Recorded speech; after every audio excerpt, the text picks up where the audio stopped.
I looked to the driver to ask where we were, but before I had the chance to say anything, I noticed he was repeatedly looking left and right down dark alleyways we were going past, and I noticed we were slowing down. I also noticed he was breathing weird, very audibly, like a sort of pumped, wound up kind of way. And that's when this overwhelming sense of knowing hit me. He was looking for a deserted place to stop.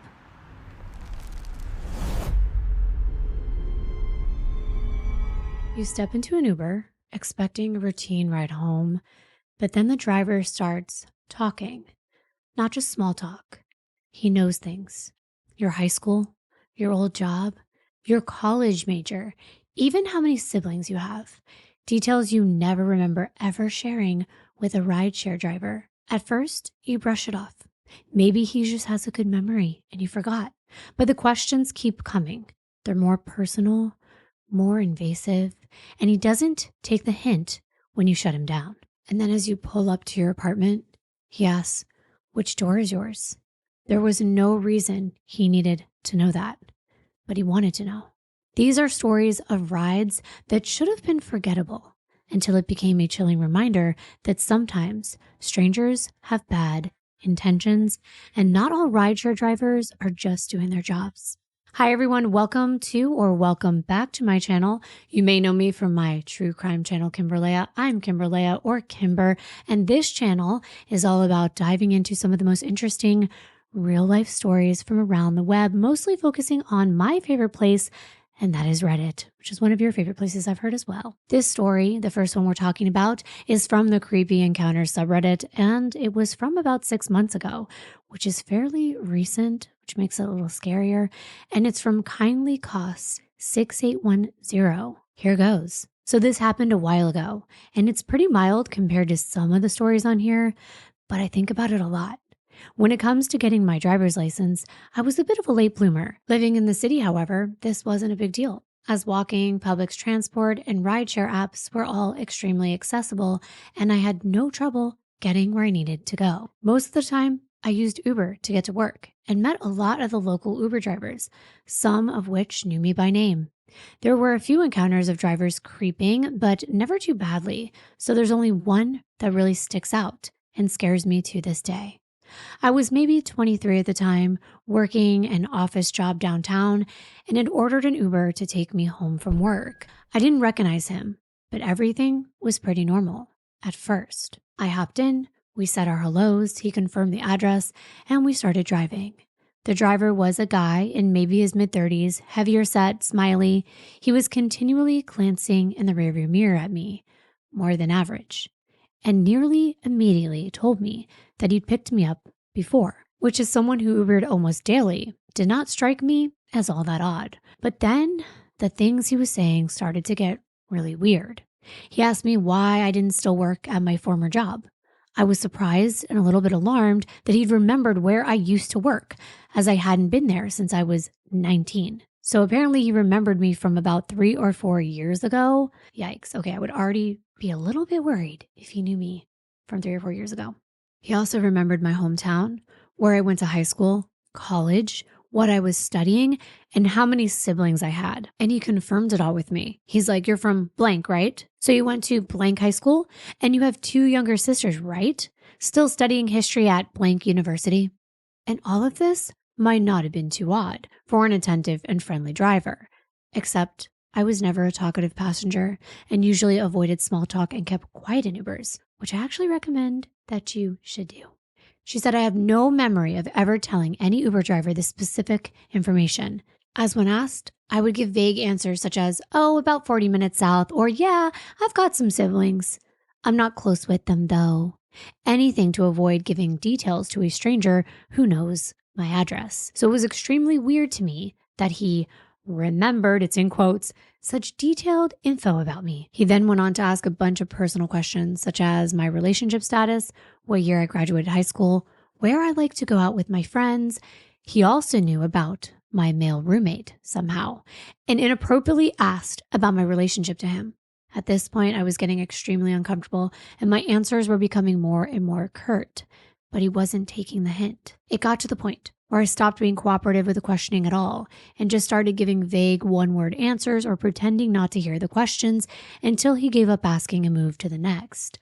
All in all, he had remembered quite a bit of personal information about me, much of which I had no memory of telling him, and he had unabashedly asked for more, despite my obvious discomfort. He did not stop questioning me about my personal life for the entirety of the 10-minute drive, all the while glancing back at me through the rear view at every opportunity. Toward the end of the ride, he began complimenting me, telling me that my name was pretty and that I was very beautiful and smart, and saying that he hoped we would be paired up again because I was his favorite rider.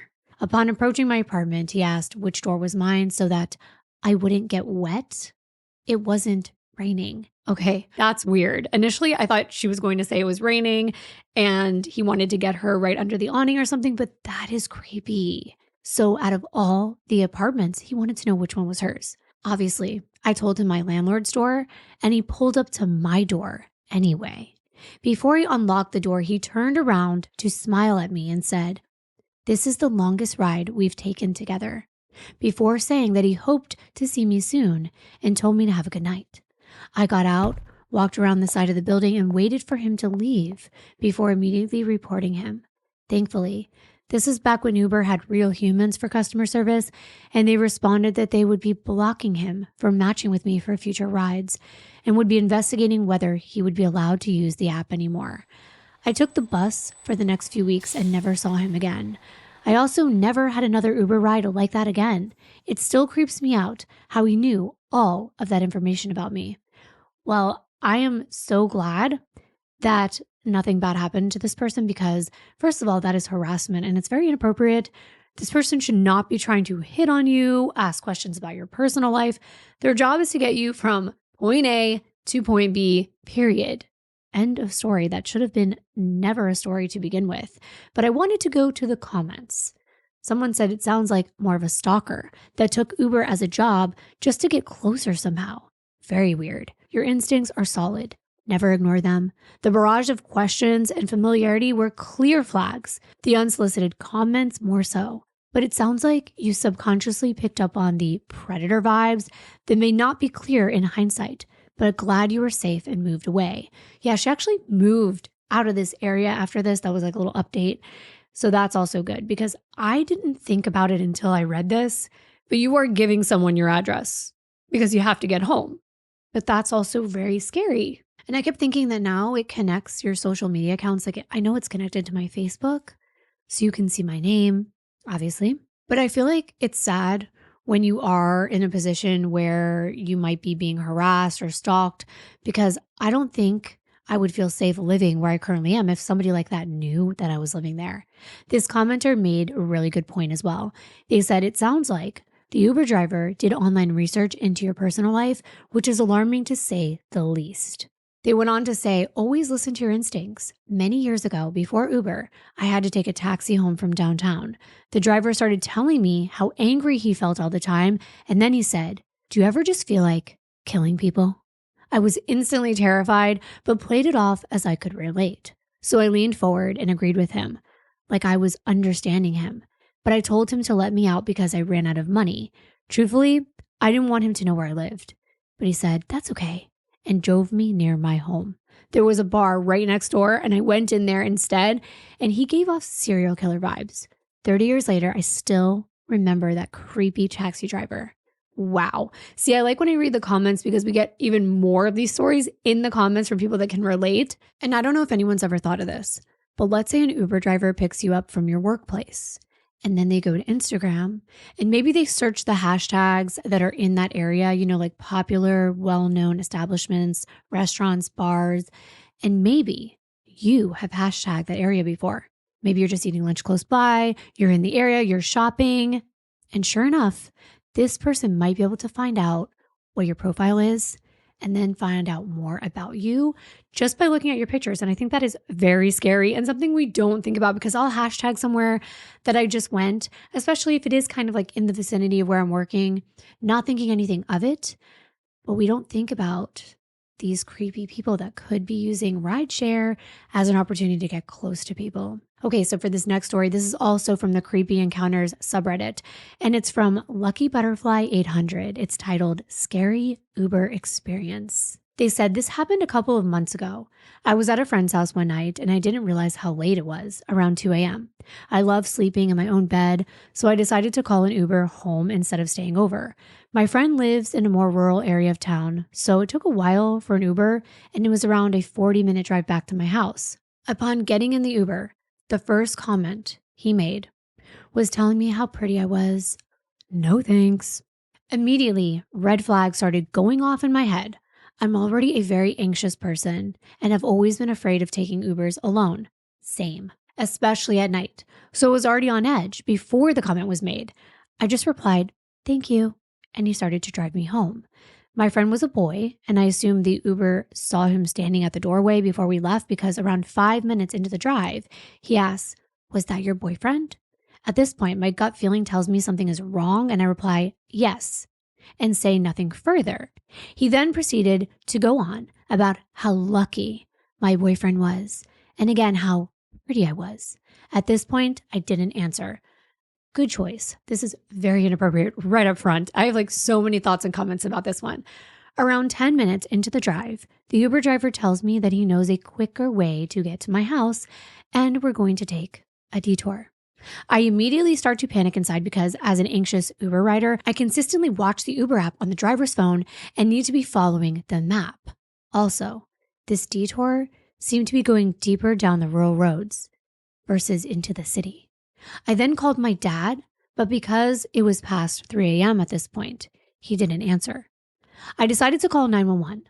The operator answers me right away, and I act like I'm talking to my dad on the phone. 911, what's your emergency? She immediately sensed that I was unable to tell her my exact situation, but I acted like I was telling my dad that I was in an Uber and would be home soon. That is so smart. And I'm actually surprised that the operator picked up on it because I have heard 911 operators that are like, "What? What are you saying? I don't understand." The operator then started to ask her questions about the color of the car by having her simply answer yes or no, the make of the car, my location, etc. She asked if I was in danger and I said, "I don't know." After telling her my location, she then told me to tell the Uber driver to get on the highway because the detour that he had taken consisted of more rural roads. Thankfully, we were only about 5 minutes from the highway and then another 10 minutes to the police station. She told me to tell the Uber driver to drop me off at a house in a neighborhood close to the police station. She gave me an exact address, and she advised me that an officer would be waiting there to take me home. After politely trying to beg the Uber driver to change the address, he finally did and continued to go in that direction. I stayed on the phone with the operator until I got to the destination. Sure enough, an officer was waiting a couple houses down. I got out of the Uber and walked straight towards the car. I'm not sure if I was overreacting about the situation due to my anxiety, especially for calling 911, but the alarms were going off so loud in my head that I genuinely thought I needed to in that situation. I now only take Uber alone in the daytime and always share my ride with my parents or friends. Stay safe, everyone. Wow, I don't think you're being paranoid. It's okay if you're not feeling safe and this person was not making you feel safe. It's okay if your gut tells you that you're in a really bad situation, and it's okay to get help and call 911. That is what the police are there for. I don't know why these drivers think it's okay to hit on somebody that they're supposed to just be, taking to their destination. You're not asking for that. This isn't a dating service. It's a ride to and from your location, and you should feel safe. So that really bothers me. Luckily, I have never had that situation, but I'm always with my husband or a friend. I do not Uber alone. If I have to, I say I do not, but then there's times I must because I have no choice. But I try to wait until I get a woman driver, but that's just me. But let's read a few of the top comments and see what other people feel like. One says, trust your instincts. Besides, even if it was your anxiety, and it really does not sound like it was in this case, it's better safe than sorry. I'm glad you got out of that situation and home safe and sound. Exactly. Another commenter said, I think you did the exact right thing and don't ever worry about overreacting. And props to the 911 operator that picked up on the vibes you were putting out. Maybe it was nothing, but maybe he was going to R-word you and leave you for dead. Good job keeping yourself safe. Another comment said, as a woman, I know how scary that was. I would have jumped off the car while it was moving if I needed to. You did a good job. And I was thinking, same. I would 100%. I did do a case on my other channel about a college student, Samantha Josephson, who thought she was in an Uber, but it was someone posing as an Uber driver. And this was before the license plate matching existed on the app. And he put the child locks on the backseat doors. So I almost have to say, if you have a weapon, I know we can't all carry deadly ones, but it's scary because even if you did have like something like pepper spray, unfortunately, if someone else has something that's more deadly or in the situation where you're trapped, there's almost nothing to be done. So I think the best bet is just not to ever be alone. I know there are some videos that I've seen going on TikTok and Instagram where a man records like this whole mantra, this whole like pre-recorded video where he pretends to be your boyfriend, and you're supposed to just put it on immediately when you get in the Uber and make it sound like you're having this conversation. And it says the text on the screen. Hey baby, what's up? Where you at right now? Okay. So you're on your way over here to me, right? I don't know if this would deter a criminal. I feel like they also watch TikTok and Instagram and maybe they know about these things, but I guess it would in a tiny bit make it feel like, you know, your boyfriend was waiting for you or something, but he has you in the car from like this point to that point. So I'm not sure if it works. Tell me if you've ever had to use that though, because it is a really good idea. Another comment that I agreed with but didn't think about. They said, it's really important for us to always keep our phones charged. And I'm so bad about that. I always have to have like a portable charger with me, but that's really good advice because if you don't have your phone, number one, you can't track the Uber, but worse, you can't actually call for help if it is a dire situation. And speaking of that case that I just mentioned, the college student, this very next story is very similar and frightening. It's from Narrow Designer 4653.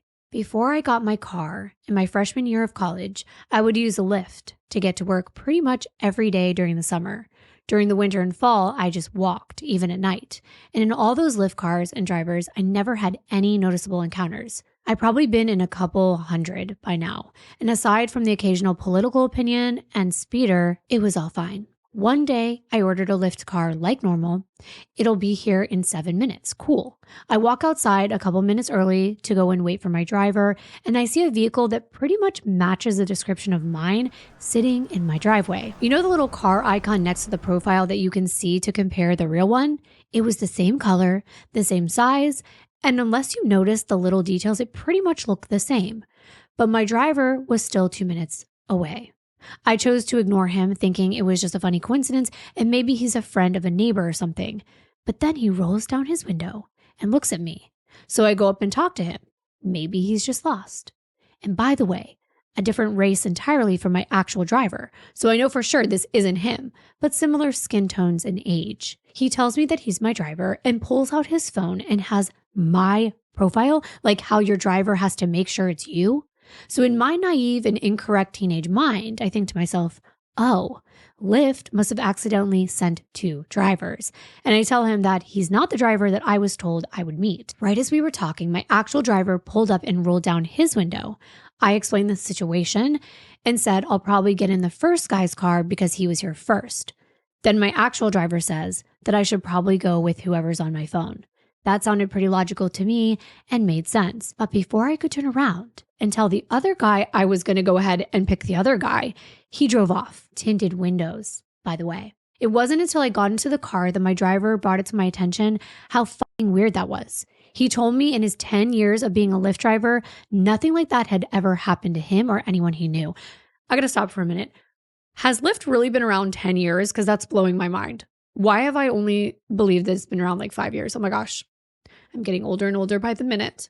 Then it suddenly dawned on me about what might have just happened. The similar car appearance to my actual driver, the fact that he had my info, but I didn't have his, the fact that he was there a couple minutes early. So if I did get in, wouldn't have intercepted my real driver, everything. And I almost got into his car. Went to work, and I was totally shaken up. I tried making a report to Lyft, but without any evidence or information other than a basic physical description, there wasn't much I could do. My Lyft driver said that he would go ahead and tell the story to some other drivers and friends on the social media forum, Facebook probably, so they could spread the word. So that made me feel a little better. That driver might have saved my life. I think about that a lot. And hey, my dad heard about it and he got me a car. So at least I got something other than trauma. Edit. She said, I've also only told a couple people in real life due to the traumatic and scary nature of the whole thing. But looking back on it now, it was most likely a trafficker or kidnapper. These guys probably have access to Lyft servers and look for repeating customers like me. I've since deleted the app from my account. I have to say, always check the license plates. And I have to agree, now that we have that, 100% make sure the license plates match. I know it's like one extra step, but it's a step that could literally save your life if you're getting into the wrong vehicle. Now to the comments. One said, this is utterly terrifying. It was an abduction by impersonation, but others weren't so convinced. Someone said, I cannot fathom the amount of coincidences and the speed of execution as well. Like, how did he have your information on his phone? Was your phone hacked? How did he have the same car as the random driver you booked? How did he have similar features even if the ethnicity was different? Even if he planned to abduct you, how did he manage to replicate all of these random details so quickly? And I understand. And maybe this was just a coincidence. Maybe. However, this person genuinely felt like they were in trouble, and maybe it was a red flag for the next time. The truth is, we will never know. And that's what I was kind of thinking. Like, maybe it's just a coincidence, but the original poster had more to say. She said, my Uber driver told me that he had his account hacked before, but they used to just take money, not customer info. So I'm assuming that's how. As for the other stuff, no freaking clue. I'm guessing this is maybe a system or a network of trafficking, and they have multiple cars and resources. There's always the off chance that it was just one crazy coincidence, though the amount of similar details makes me think otherwise. And you never know. Like I said, maybe, there's a lot of crazy stuff available on the dark web, so it is terrifying. Another person commented, hackers be hacking. And yes, they do. When the original poster said she was scared that he had her address, someone commented, nah, that dude is not going to come to your house and kidnap you, so stop stressing. The main reason he had your info was to try to trick you into thinking that he was your driver, and he picked somewhere he could get you alone. But yeah, it's a good thing you didn't get into that creep's car. Who knows where he would have taken you once you were in his car. The most valuable lesson to learn from what happened is to always make absolutely sure your Lyft or Uber driver is the one you actually matched with. That creep ran off because he probably figured your real driver would see right away that he was a fake. Good thing your driver pointed out that close call you had with him, and also that he reported that creep for pretending to be him. I have to agree, but also disagree. We don't know for sure. I don't know if I would blatantly say, oh no, he's not going to come get you, because we don't know that. How do we know that? So telling someone like, chill out, he's not going to come to your house is not good advice. If someone genuinely felt like they were in danger, that's justified for them. It could have been a wake-up call. It could have been, that person's time to switch their routine up, because even having a very similar routine all the time is not good. And you should switch up your routine. Switch up how you go home. Switch up the roads you take, the times you go to and from. People are watching that if they are out to get you. So that's good advice. Okay, this next story is from the Creepy Encounter subreddit from Bondi Bitch, a 20-year-old creepy taxi encounter. This creepy encounter happened to me almost 20 years ago, but it still gives me the creeps. It's a long one. I booked a taxi with a licensed taxi firm long before the days of Uber, etc., to take me from a friend's house to my house in the early evening. It was dusk as the driver arrived. As I left the house to get into the car, he was coming to the house to get me, and for some reason, as he turned to walk me to his car, he briefly touched my shoulder with his hand.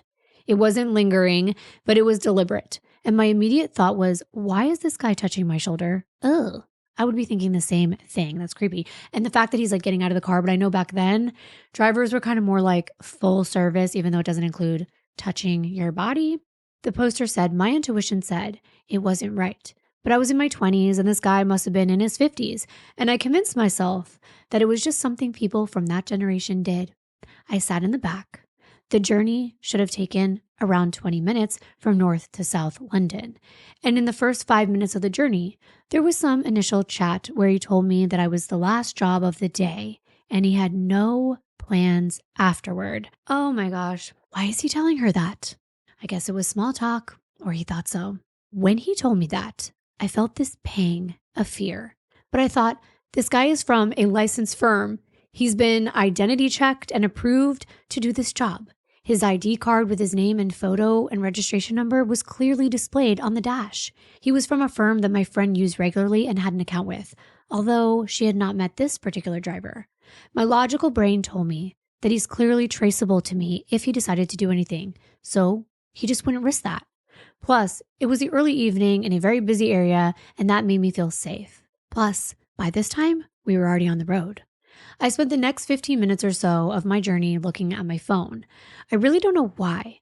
Maybe I was deliberately trying to distract myself because I was nervous, but I felt my nerves were unreasonable. This was in the early 2000s, so the phone would have been basic compared to today's standards, but there must have been a game, I'm thinking snakes or something on it that distracted me, because I did not look out the window for some time until I noticed it was mostly dark. And when I did, I expected to be very close to my home. To my horror, I saw we were in some very deserted part of town that I had never seen. Yikes. This would be the time to jump out. This area was most certainly not on the way from my friend's house to mine.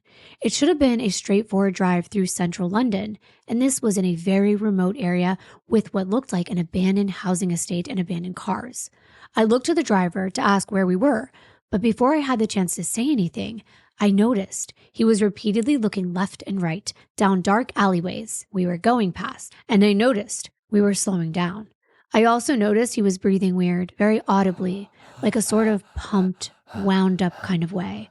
Oh my God, that is so scary. And that's when this overwhelming sense of knowing hit me.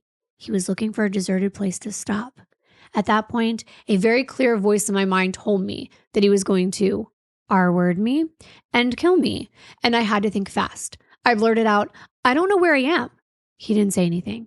I then said words to the effect of, "My friend asked me to call her when I was home safe, and I should be home by now. So I need to call her and tell her that I'm not home safe, or she'll call your firm and call the police because she's really over the top like that." That must have jolted him into thinking about the consequences of whatever he was planning to do. These really were the very early days of mobile phones, and not everyone had one then, especially the older generation. Perhaps it was a lifeline he hadn't considered I might try to use. With that, he turned out of this abandoned area and we came to a main road. And after a while, I saw places I recognized and we headed towards my house. He said, "I'm sorry if I made you worried," but there was something weird about the way he said it. And that wasn't the end of it. When we got close to my house, I decided I did not want him dropping me off at home. I lived with my sister, but she was staying at her boyfriend's house that night, and we lived in a communal block. I was concerned he might come in the main front door and try to get access to my flat. So I said I realized I didn't have milk at home, and could he drop me at the store on the next street? He had agreed to this, obviously, and I entered the store, and I hung around there for a bit. And I remembered being completely broke in those days. My friend paid for the ride via her account, and I did have milk at home and certainly wasn't going to buy some unnecessarily. So after a few minutes, I left the store and walked the 3 or 4 minute walk back to my flat. As I approached my flat, it was completely dark by now, and the area around my flat was poorly lit. I saw a car parked facing the main door of my flat, and I thought, oh my God, it's him. And I knew he would clearly be able to see that I had no milk, as I didn't even have a bag on me. He would know I was lying. I wouldn't personally care, but I understand the original poster must have felt very scared. You know, all of this stuff is happening in the moment. As I passed the car, I couldn't bring myself to turn and look at him. So I got my keys out, quickened my pace, and entered quickly. Once in my flat, I plucked up the courage to look out the window, and sure enough, it was that guy. He had driven from where he dropped me off to my flat and was sat in his car staring at my flat. Just then, my friend called, and I told her I had only just got home. She couldn't believe how long it had taken, around an hour, when it should have taken 20 minutes. And I explained the whole thing to her. As I was on the phone to her, I looked out my window again, and he had finally gone. I didn't report any of this at the time, and from my safe vantage point of 20 years down the line, I regret it, but at the time, I still doubted my gut instinct. Even though I had this strong sense of knowing in the car, after the event, I convinced myself it was fleeting hysteria, and my logical brain returned. My logical brain also told me that if I did report him, nothing would be done because he hadn't actually done anything that I could prove. And if he admitted the detour, he could just say he took a wrong turn. and he would just deny having returned to my flat. But reporting him might cause trouble for him, and he knew where I lived, and that scared me more. I was always cautious around my flat after that, and thankfully never saw him again. I should have reported it. I know nothing would have been done, and I would have probably created a bigger risk to my safety in doing so, but I should have reported it for other people's sake, and I regret not doing it. Okay, so that was a long one, yes, and it was a little complicated. Maybe that was just me, but I wanted to say, I'm just playing devil's advocate, just thinking of other reasons why he might have pulled up to the original address. And I was thinking, could he have had to, like per his taxi business, have proof that he went to the original address? I don't know.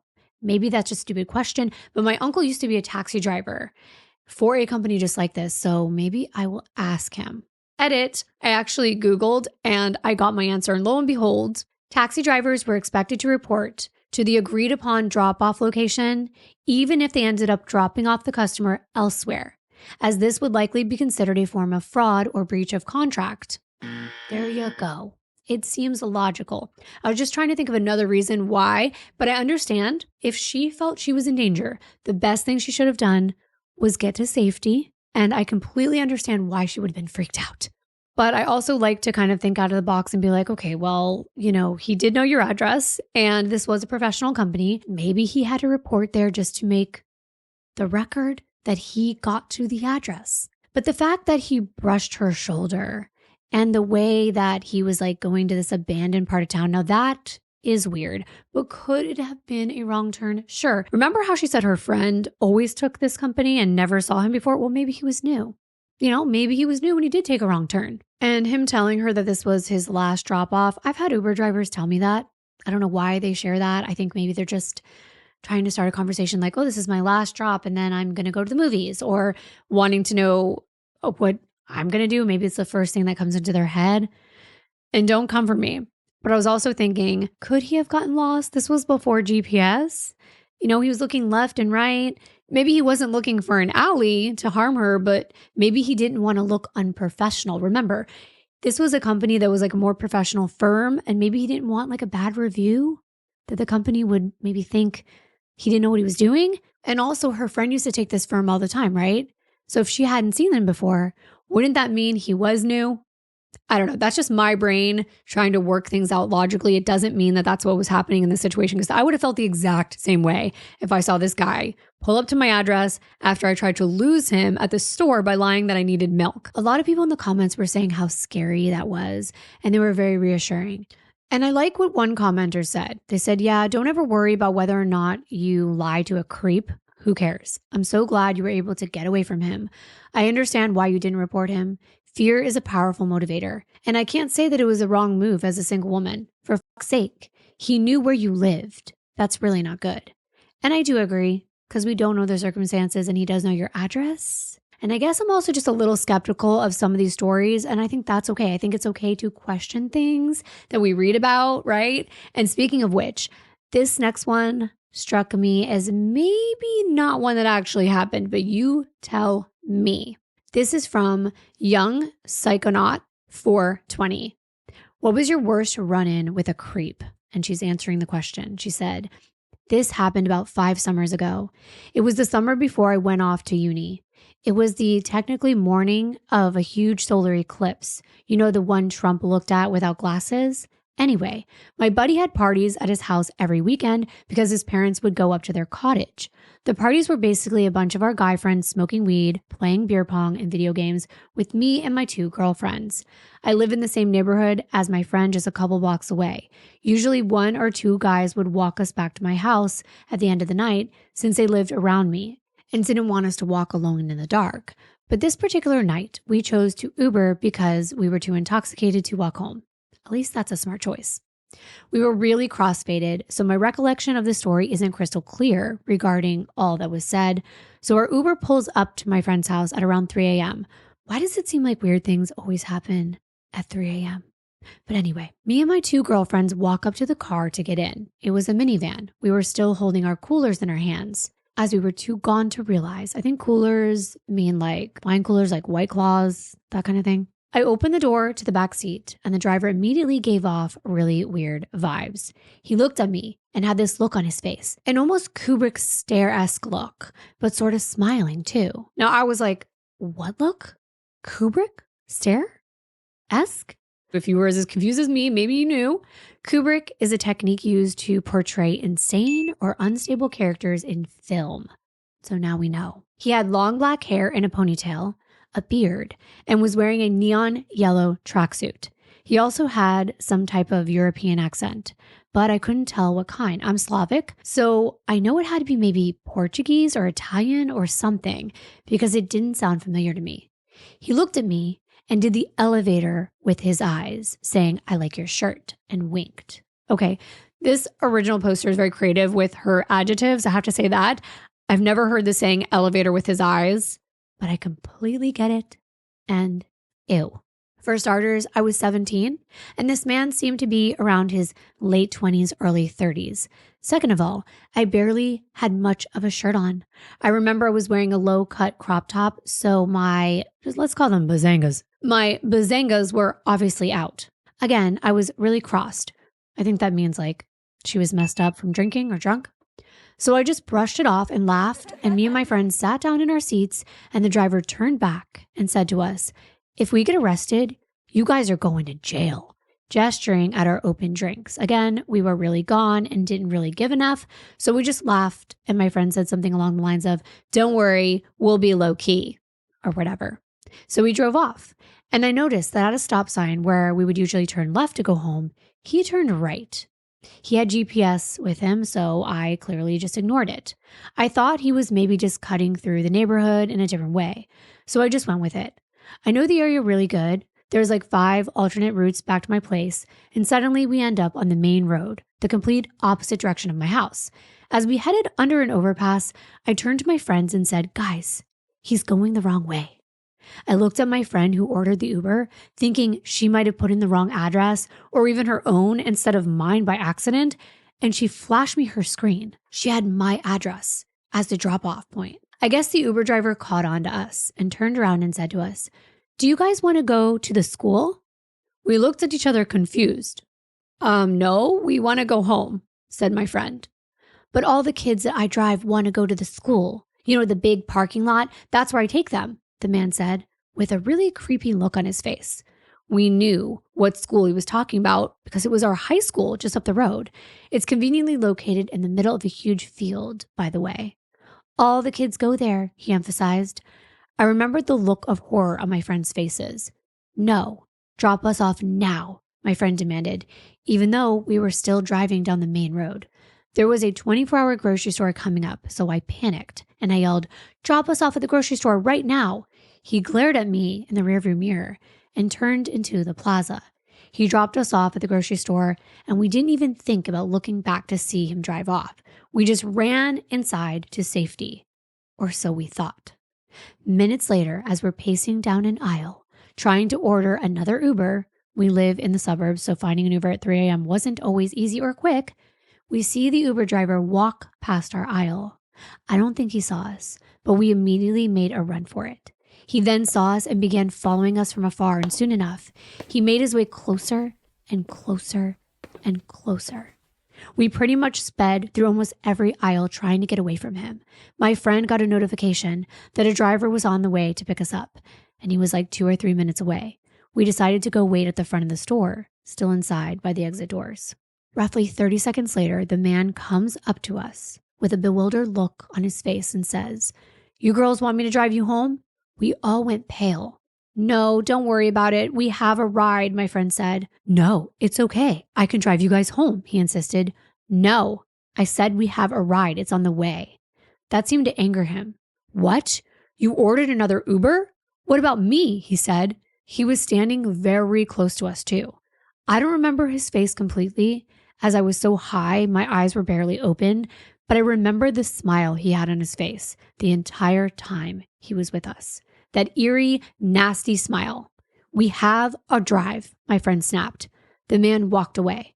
The Uber was 1 minute away, but it seemed to be stuck at a red light at the intersection to get into the plaza we were in. We were watching the map on the Uber app on my friend's phone in complete fear.